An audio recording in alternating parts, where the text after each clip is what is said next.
Matematika sanında logaritma değişli soru.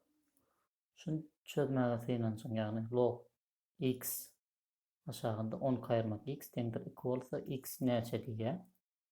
Yani bu yerde logaritmanın düzgünü şunu öğrenelim yani log ab ne demek?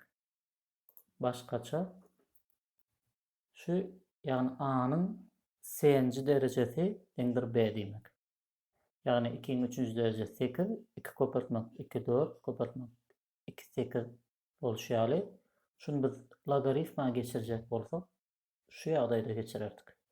Yani onu neyme demekken logaritma ile derece sanının arasında özara bir bağlanışık var.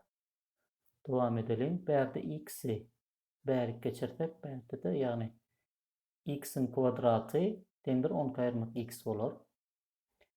Şimdi 12'ni ve minus x'i dendirin çift tarafına geçirsek şeyle anlatma olur yani plus 12'miz berik minus 10 olup geçer minus x'imizden plus x olup geçer. Devam etsek bu dereceler ne diyedik yani şu x kvadrat x kopartmak x dendir x kvadrat şekilde yapak bunun 4 plus 4 kopartmak minus 3 minus 10 olsa sonra x şeyle atanaklayın köpöldüp boşanmasa şu x'e kavat geldi. Yani şeyle x'e den bolan olsa onda biz şunu x koşmak 4 köpörtmek x ayırmak 3 olup biler. Kıykaça şunu ve şunu şeyle köpöldenimizde şunu alayanız, şu anlatmanı alayanız tersinden gitsenden.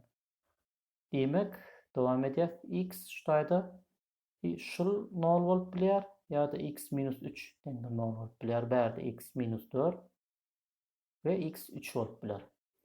Ne şu x ve şul anlatma logaritmada mıdamı noldan ulu olmalı. Yani hakiki sanları da noldan ulu olmalı. Eğer noldan küçük olursa kompleks sanları kalıp geliyor. Şunun için bunu ayırıyoruz hakiki sanlar için. Şurada görürsek yani şu x hem noldan ulu olmalı. 10 kayırmak x hem noldan ulu olmalı.